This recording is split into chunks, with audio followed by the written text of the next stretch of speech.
સુરતમાં જૈન સમાજ દ્વારા આગામી તારીખ 30 એપ્રિલ 2025 થી 2 મે 2025 સુધી કાર્યક્રમનું આયોજન કરવામાં આવ્યું છે। ત્યારે હીટ વેવમાં શ્રદ્ધાળુઓને કોઈ તકલીફ ના પડે તે માટે અડધા કિલોમીટર રોડ ઉપર મંડપ બાંધવામાં આવ્યો છે।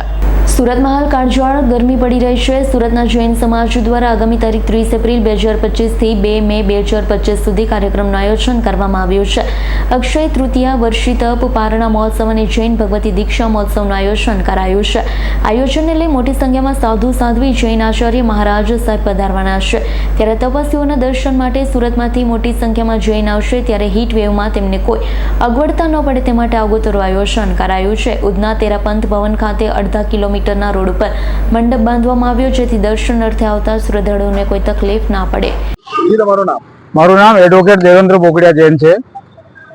અહીંયા અમારે 30 તારીખે અક્ષય તૃતીયાનો પારણા મહોત્સવ છે અને 2 તારીખે જૈન દીક્ષા છે।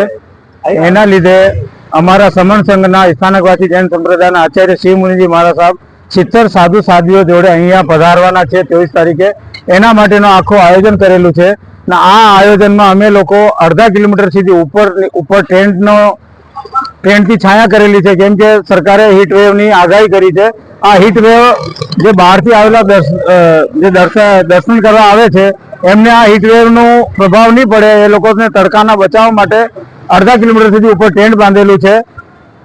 આને લીધે અહીંયાના જે સ્થાનીય રહેવાસીઓ છે જે અહીંયાથી પસાર થાય તો છેલ્લા 15 દિવસથી એ લોકોને પણ આ તડકાથી હીટ વેવથી બહુ રાહત મળે છે। એ લોકો એટલા પ્રસન્ન છે, એ લોકો એમ વિચારે છે કે આ બધી જગ્યા અગર એસએમસી આવો છાંયડો કરી દે તો કેટલી રાહત મળે।